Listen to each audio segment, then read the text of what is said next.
పిఠాపురం పిఠాపురం పిఠాపురం ఎక్కడ చూసినా పిఠాపురం గురించే మాట్లాడుకుంటున్నారు. ఏ నాయకుడు చూసినా పిఠాపురం గురించే మాట్లాడుకుంటున్నారు.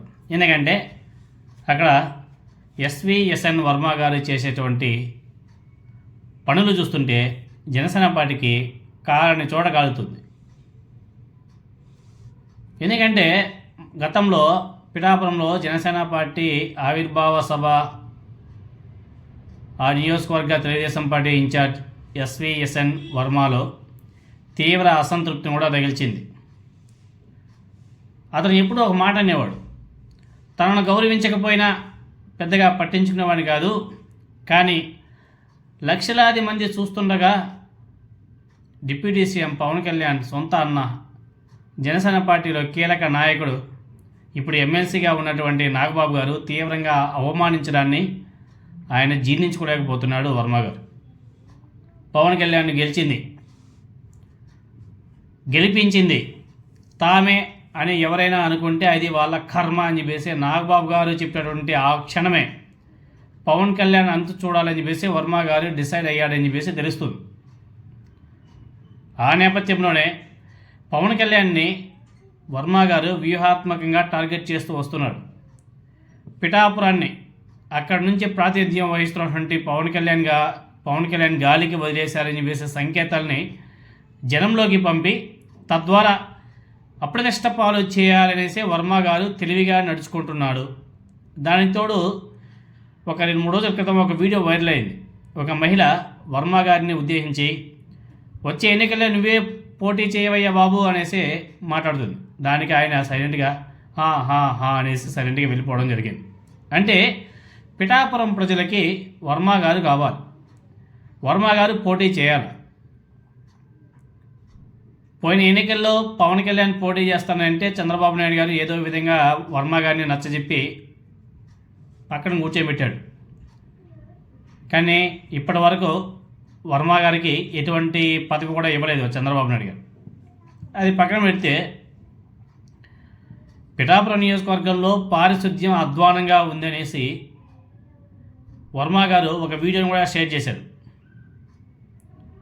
ఆ పారిశుద్ధ్యం అధ్వానంగా ఉంది, దీంతోనే ప్రజలందరూ కూడా పిఠాపురం ప్రజలందరూ కూడా రోగాల బారిన పడుతున్నారు, అధికారులు పట్టించుకోవడం లేదు అని చెప్పేసి వర్మ గారు ఆరోపణ కూడా చేశాడు. వెంటనే పారిశుద్ధ్య చర్యలు చేపట్టాలని చెప్పేసి కోరుతూ కాకినాడ కలెక్టర్కి ఆయన ఒక వినతి పత్రం కూడా ఇచ్చినట్టుగా తెలుస్తుంది.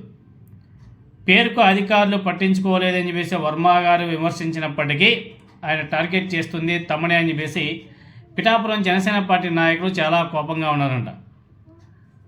వర్మ రాజకీయాల గురించి మాకు బాగా తెలుసు,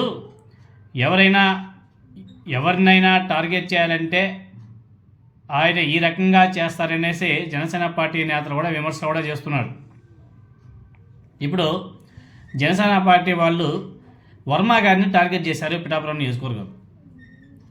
పవన్ కళ్యాణ్ గారిని వర్మ గారు నేరుగా విమర్శించలేక కలెక్టర్కి వినతి పత్రం సమర్పించడం ద్వారా తానే దిక్కు అని చెప్పేసి నియోజకవర్గ ప్రజలకు ఆయన సంకేతాలు పంపుతున్నాడనేసి జనసేన పార్టీ నేతలు అంటున్నారు.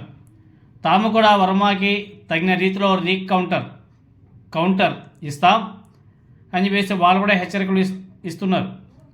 వర్మ గారిని కరివేపాకులా తీసి పడేయడం వల్ల ఎదురవుతున్నటువంటి ఇబ్బందులు ఏమిటో నాగబాబు గారు గ్రహించాల్సిన అవసరం కూడా ఉంది. అదేవిధంగా ఈ మధ్యకాలంలోనే వర్మ గారు సీఎం రిలీఫ్ చెక్ను కూడా ఆయన సింగిల్గా వెళ్ళి ఎవరికో ఇచ్చాడు. జనసేన పార్టీ నాయకుల సహకారాలు వాళ్ళని వెంట పట్టుకోవడాలు ఏం లేవు, ఆయన సింగిల్గా వెళ్ళి ఇచ్చేసి వచ్చాడు. తర్వాత ఇంకొక విషయం ఏమంటే కాకినాడ జిల్లాకు సంబంధించినటువంటి ప్రజలకు పిఠాపురం నియోజకవర్గంలో గత ప్రభుత్వం ఇళ్ల పట్టాలు ఇచ్చిందంట. అలా ఎలా ఇస్తారని చెప్పేసి దాన్ని తీసివేయాలని చెప్పేసి పిఠాపురం నియోజకవర్గంలో కాకినాడ ప్రజలకు ఇళ్ల పట్టాలు ఇవ్వకూడదు, ఇచ్చిన దాన్ని కూడా క్యాన్సిల్ చేయాలని చెప్పేసి ఆయన మొన్న కాకినాడ కలెక్టర్ కూడా వినతి పత్రం కూడా ఇవ్వడం జరిగింది. ఇలా పిఠాపురం నియోజకవర్గ ప్రజలకి దగ్గర కావడం కోసం వర్మ గారు కొంచెం ఇప్పటి నుంచే తన కసరత్తు కూడా మొదలుపెట్టినట్టుగా కనిపిస్తుంది. అదేవిధంగా పవన్ కళ్యాణ్ అయితే టార్గెట్ చేసినట్టుగానే కనిపిస్తున్నాడు. సో వచ్చే ఎన్నికల్లో పిఠాపురం నుంచి వర్మ గారు ఇండిపెండెంట్గా పోటీ చేస్తాడా, లేకపోతే ఆయన వైఎస్ఆర్ కాంగ్రెస్ పార్టీలో చేరి వైఎస్ఆర్ కాంగ్రెస్ పార్టీ నుంచి ప్రాతినిధ్యం వహిస్తాడా అన్నది చూడాలి. ఇప్పుడు వైఎస్ఆర్ కాంగ్రెస్ పార్టీలో చేరితే కష్టం, ఆయన ఇండిపెండెంట్గా పోటీ చేస్తేనే వాళ్ళకి బొక్క. కాబట్టి వర్మ గారు ఇండిపెండెంట్గా పోటీ చేస్తేనే చాలా బాగుంటుందని చెప్పేసి చాలామంది అనుకుంటున్నారు. మరి చూడాలి వర్మ గారు ఏ విధమైనటువంటి స్టెప్స్ ముందు తీసుకుంటారనేది వేచి చూడాలి.